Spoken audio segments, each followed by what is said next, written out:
Welcome students. तो हमने यहाँ तक कंप्लीट कर लिया था अल्फा की या बीटा की गणना, उसके बाद गामा की गणना यहाँ तक। उसके बाद आगे देखते हैं इसमें।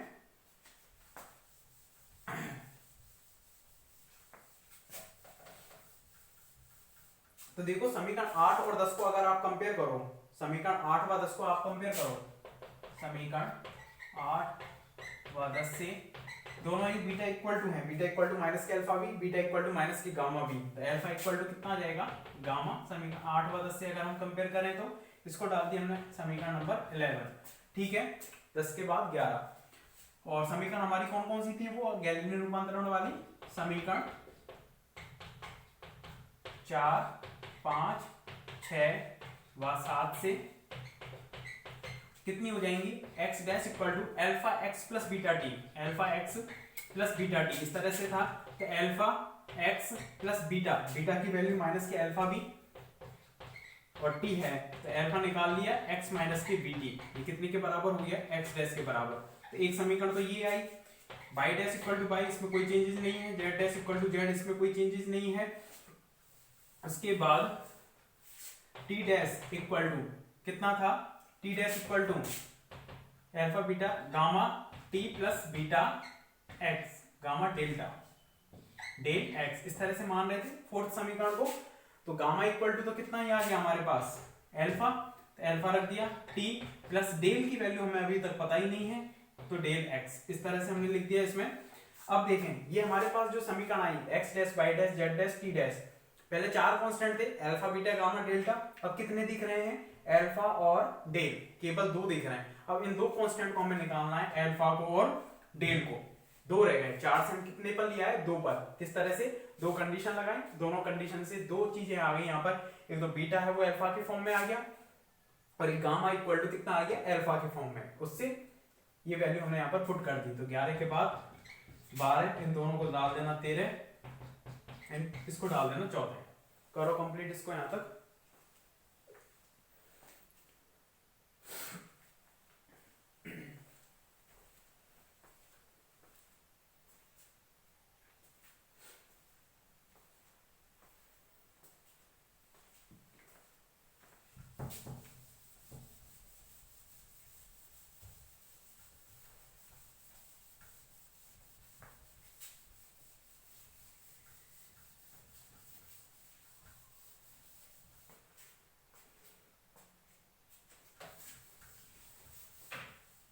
समीकरण नंबर 12, 13, 14।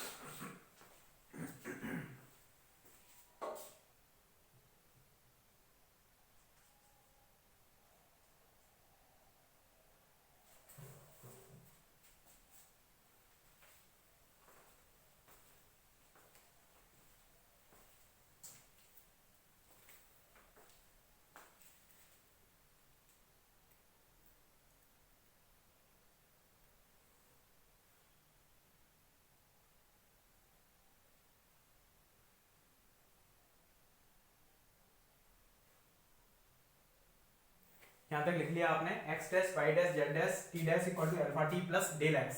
यहाँ तक अल्फा और डेल 2 कांस्टेंट रह गए, तो यही हेडिंग हो जाएगी। तीसरी डाल देना अल्फा व डेल की गणना, अल्फा व डेल की गणना, इस तरह से हेडिंग डालकर इसमें लिखना है। देखें ये इक्वेशन नंबर 12 है। अब इन 12, 13, 14 जो भी समीकरण आए हैं, उस समीकरण इन तीनों से अब हम डालते हैं। पहले तो हम किससे डाल रहे थे, गैलीलियन रूपांतरण से, अब ये आई है लॉरेंज रूपांतरण की समीकरण। अब इनका यूज करते हुए समीकरण 2 से देखते हैं। समीकरण 2 में 12, 13 व 14 से मान रखने पर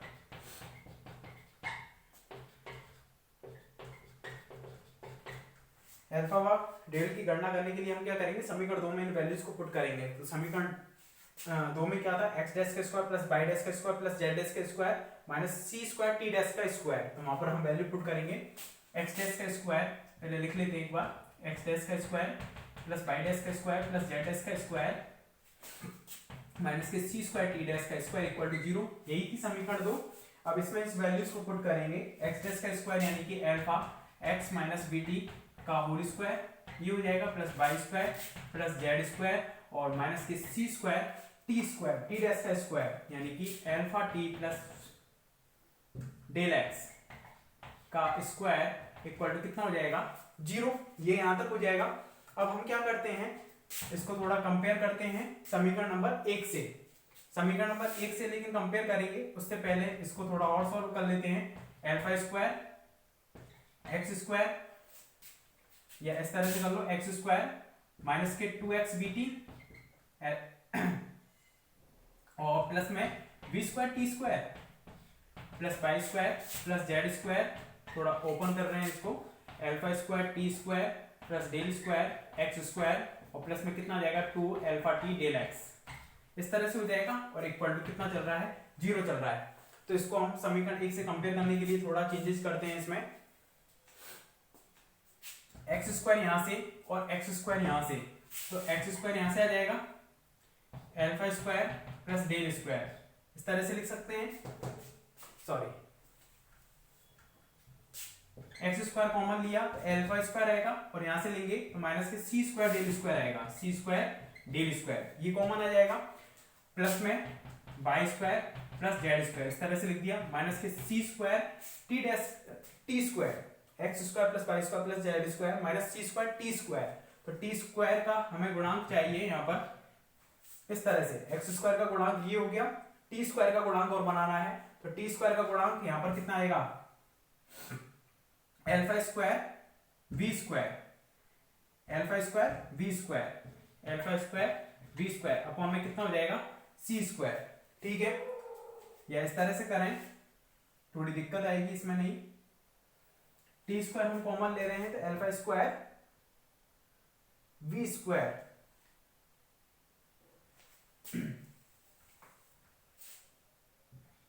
सी स्क्वायर जो है इसी के अंदर हम इस तरह से लिख सकते हैं, अल्फा स्क्वायर टी स्क्वायर को हमने बाहर ले लिया, alpha square v square upon में माइनस के वन अपॉन में माइनस के सी स्क्वायर करना होगा, क्योंकि आप जब इसको करोगे टी स्क्वायर को अंदर इसको मल्टीप्लाई करोगे तो ये बनना चाहिए alpha square v square T square, alpha square v square T square, minus सी स्क्वायर से माइनस सी स्क्वायर कटना चाहिए।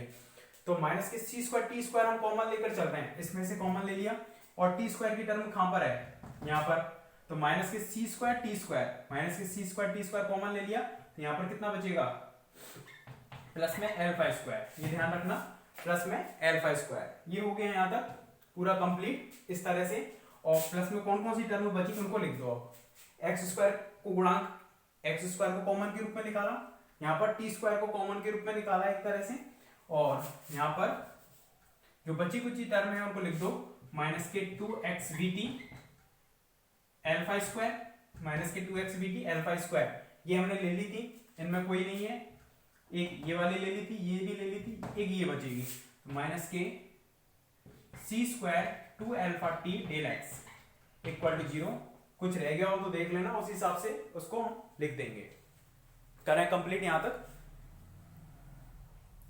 X dash y dash z dash t dash की वैल्यू हमने पुट की है उसमें, और उसको हमने इस तरह से एक्स स्क्वायर का गुणांक फिर वाई स्क्वायर का गुणांक जेड स्क्वायर का गुणांक माइनस सी स्क्वायर टी स्क्वायर का गुणांक इस रूप में हमने सेट किया, और जो बची कुछ टर्म है उनको अलग लिख दिया ताकि हम समीकरण 1 से इसको कंपेयर कर सकें। इसको डाल देना समीकरण नंबर 15, ठीक है, समीकरण नंबर 15 इसको डाल दो और लिखें यहां तक कंप्लीट पहले।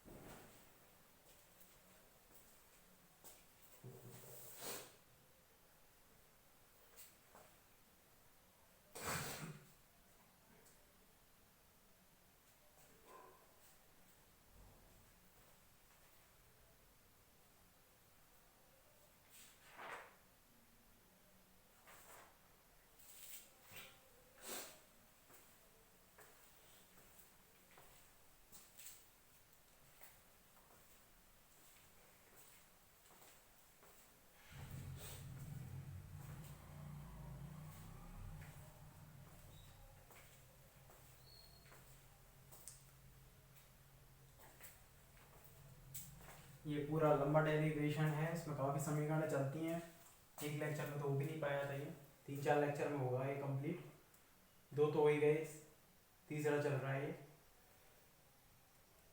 तो समीकरण नंबर 15 है। अब इस समीकरण 15 की तुलना समीकरण 1 से करेंगे, ठीक है, उससे देखेंगे इसको।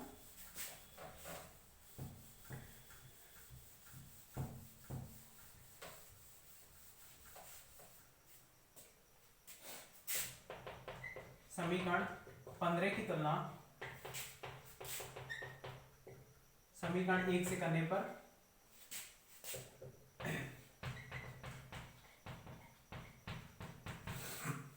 तो करेंगे, तो वहां पर x square plus Y square plus Z square minus के सी स्क्वायर टी स्क्वायर था, इक्वल टू 0 था, उससे कंपेयर करें तो उससे अगर हम तुलना करेंगे तो एक्स स्क्वायर का जो गुणांक है, यानी कि कौन सा अल्फा स्क्वायर माइनस के सी स्क्वायर डेल स्क्वायर, इसकी वैल्यू कितनी होनी चाहिए, 1 होनी चाहिए।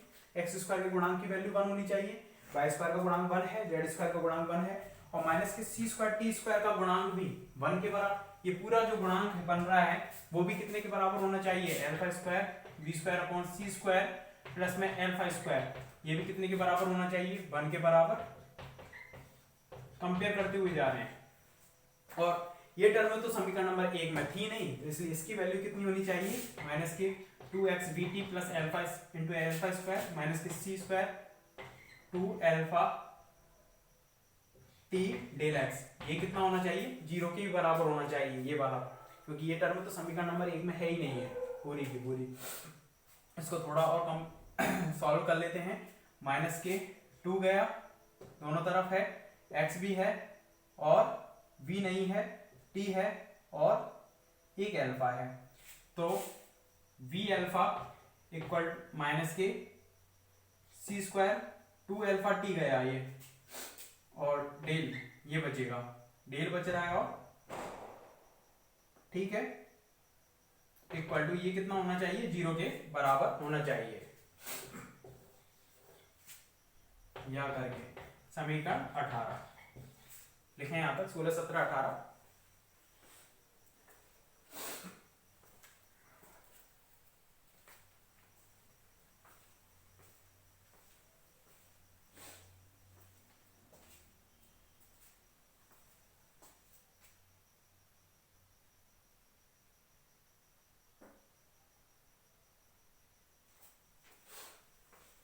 तो देखें समीकरण 17 से, समीकरण 17 से अगर हम कंपेयर करें तो यहां से अल्फा स्क्वायर कॉमन आ जाएगा,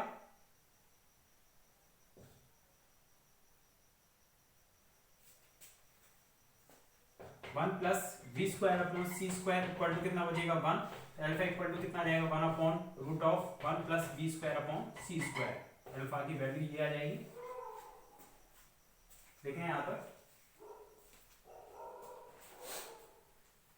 कहीं कम दिक्कत हो रही है ना, सी स्क्वायर अल्फा स्क्वायर,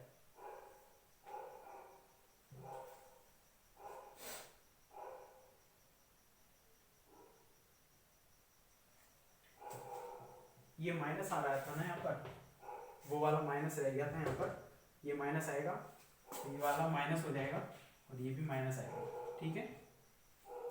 19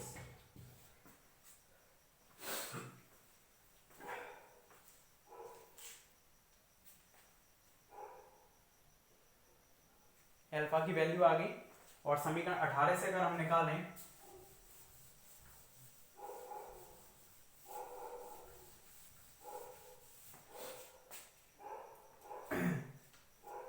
समीकरण 18 से कितना लिखोगे बताओ, इससे v alpha equal to c square del, del की वैल्यू निकालेंगे, v अल्फा अपॉन सी स्क्वायर, v अल्फा अपॉन सी स्क्वायर, और यहाँ पर ये दोनों से माइनस माइनस गया, ये वाला प्लस था, ये वाला माइनस तो वहीं से आ रहा था, यहाँ पर भी एक थोड़ी मिस्टेक हुई थी, ये माइनस माइनस पॉजिटिव भी बनेगा, तो ये माइनस में चलेगा, ये माइनस आएगा, फिर 19 हो गया, और उसके बाद 20, ठीक है। तो समीकरण 19 और 20, ये इसमें अल्फा की वैल्यू आ गई, उसमें डेल की वैल्यू आ गई। इन वैल्यूज को, जो 4 समीकरण हमारी बाद में बनी थी अल्फा और डेल की फॉर्म में, यहाँ पर अल्फा और डेल दो ही कांस्टेंट रह गए थे, वहां पर हम लिखेंगे, उसमें डाल देना समीकरण जो भी थी वो समीकरण जोन सी है उनमें मान समीकरण 19 व 20 से रखने पर, मान 19 व 20 से रखने पर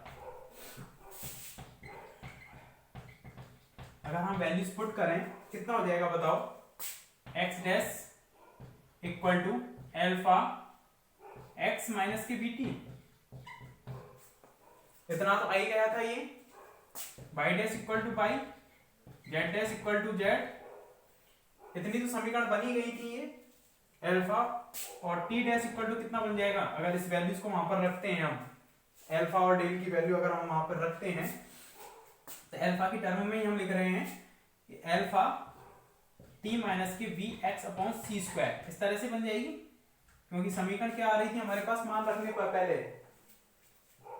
वैल्यूज रखने के बाद कितनी आई थी, t dash equal to alpha t plus del x, alpha t plus del x, इतनी बन गई थी समीकरण। तो अल्फा हमने बाहर लिया इसमें से और गामा की वैल्यू सॉरी डेल की वैल्यू रखी माइनस के be alpha upon C square, तो अल्फा कॉमन आ जाएगा तो यही बचेगा माइनस के बी एक्स अपॉन सी स्क्वायर, इस तरह से।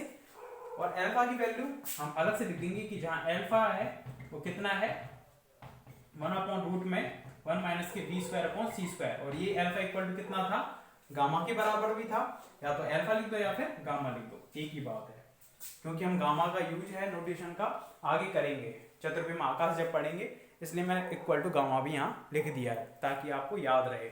तो लॉरेंज रूपांतरण की जो समीकरण है वो ये है, नई समीकरण जो आई हैं वो ये हैं, और गैलीलियन रूपांतरण है उसकी समीकरण कितनी थी, x dash equal to x minus v t, y dash equal to y, z dash equal to z, t dash equal to t।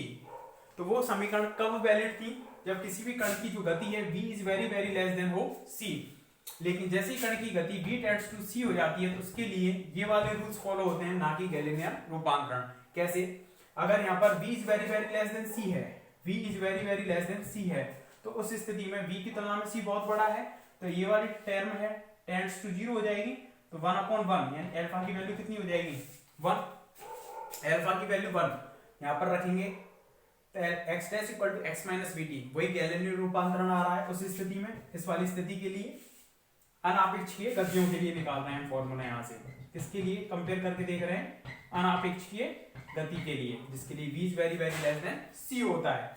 ये इतना ही था, ये भी इतना ही था, अल्फा इक्वल टू 1 हो जाएगा, और v अपॉन सी स्क्वायर, v की तुलना में c बहुत बड़ा है तो ये टर्म फिर से कितनी हो जाएगी 0, यहाँ पर, और अल्फा इक्वल टू कितना हो गया 1, और t डैश इक्वल टू कितना ही बचेगा t बचेगा। तो वही समीकरणें आ जाती हैं लॉरेंज रूपांतरण से गैलीलियन रूपांतरण में। यहाँ तक लिख दें इसको, और 20 हो गई, इसके बाद डाल देना इनको समीकरण इस तरह से ब्रैकेट में 21, 22, 23 और 24 इस तरह से लिख दें, और बगल में अल्फा की वैल्यू जरूर लिख देना, ठीक है। कंपेयर करके भी बता दिया कि ये आपेक्षिक गतियों के लिए वैलिड होती हैं, और गैलीलियन रूपांतरण ओनली वैलिड रहता है अनापेक्षिकीय गतियों के लिए।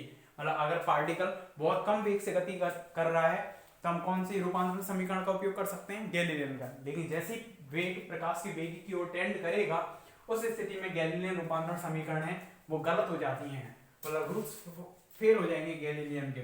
उस स्थिति में हम कौन सा रूल फॉलो करेंगे, लॉरेंज रूपांतरण समीकरण होगा। ओके, देखना उपरोक्त समीकरण लॉरेंज रूपांतरण की समीकरण कहलाती हैं। उपरोक्त समीकरण लॉरेंज रूपांतरण की समीकरण कहलाती हैं।